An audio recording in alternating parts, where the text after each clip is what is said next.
I don't think people have any idea what's really happening in Gaza and why it is happening.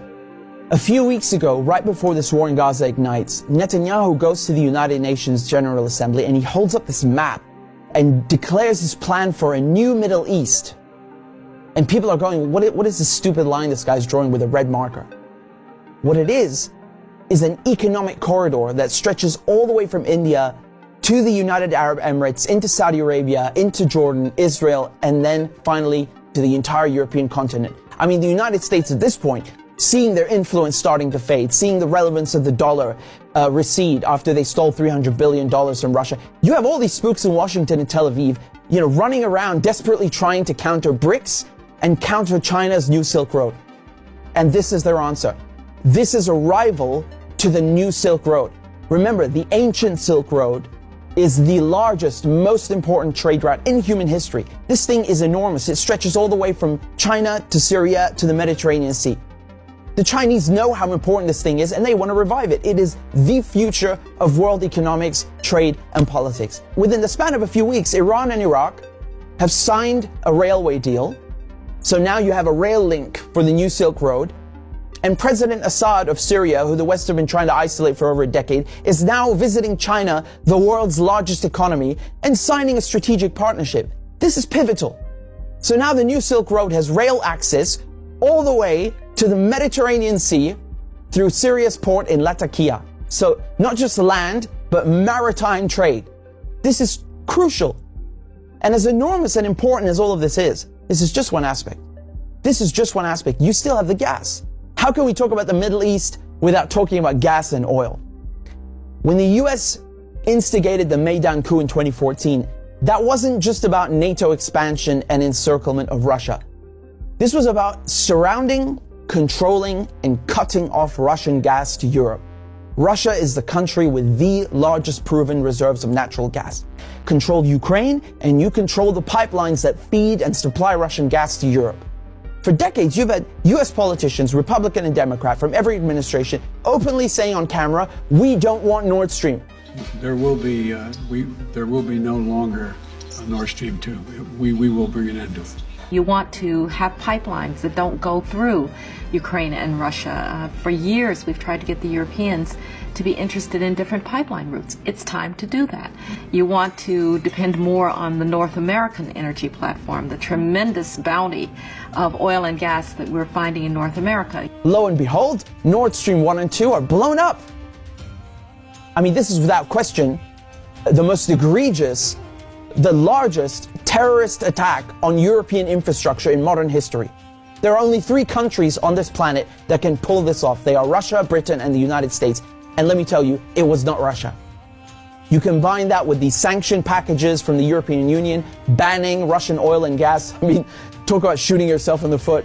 So now there's no more Russian gas coming into Europe. And just like that, the United States have achieved a long-standing foreign policy objective. Now, the only other country with enormous gas reserves, the second largest in the world, is Iran. Iran signed the nuclear deal in 2015 and 2016. They're complying in every way imaginable. The IAEA at the UN cannot be happier.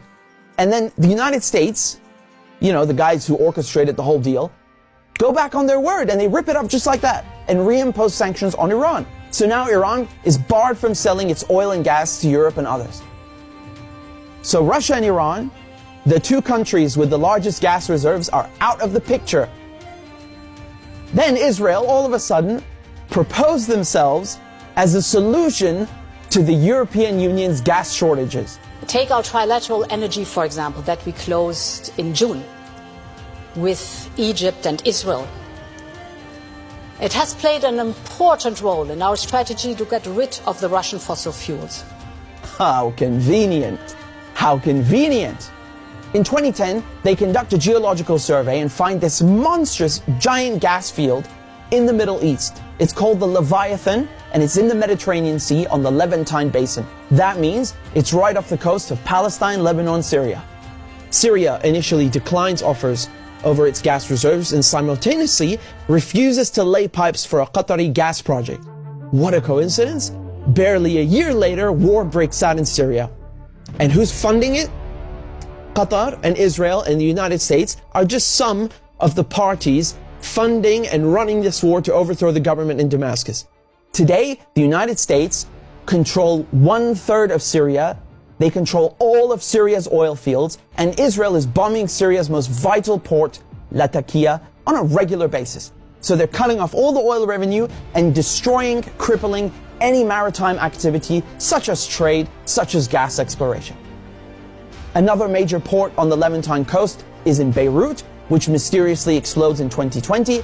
And so Israel, proposing itself as a solution to Europe's gas shortages, shows up with an FPSO, this enormous gas extraction vessel, and tries stealing gas from Lebanon's Karish gas field. And, this reignites a huge maritime border dispute.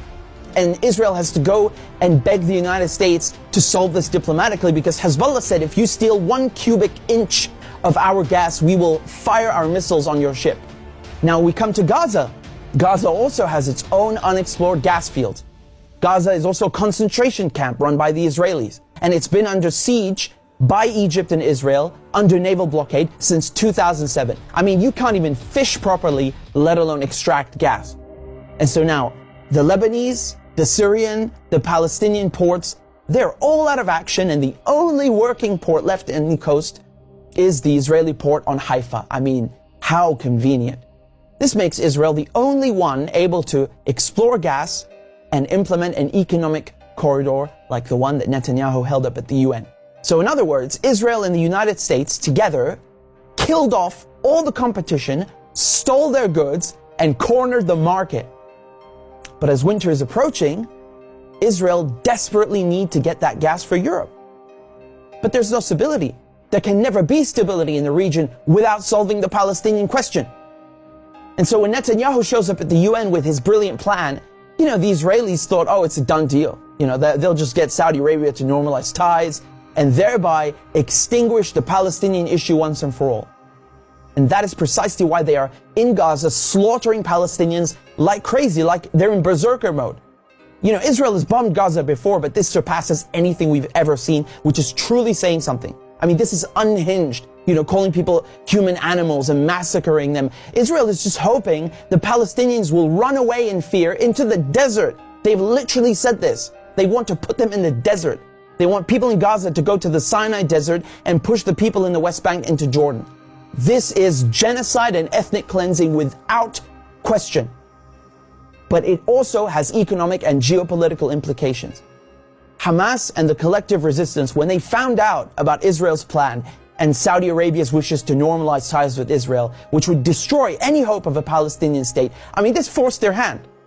It became clear they needed to act and respond immediately, lest Palestine be lost forever. For Palestinians, this is and always has been a matter of life and death, to be or not to be.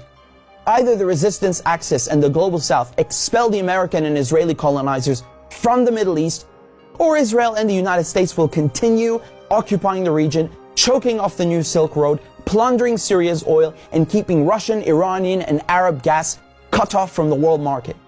This is a decisive moment, and not just for Palestine, because the victors will end up drawing the new map of the world to come.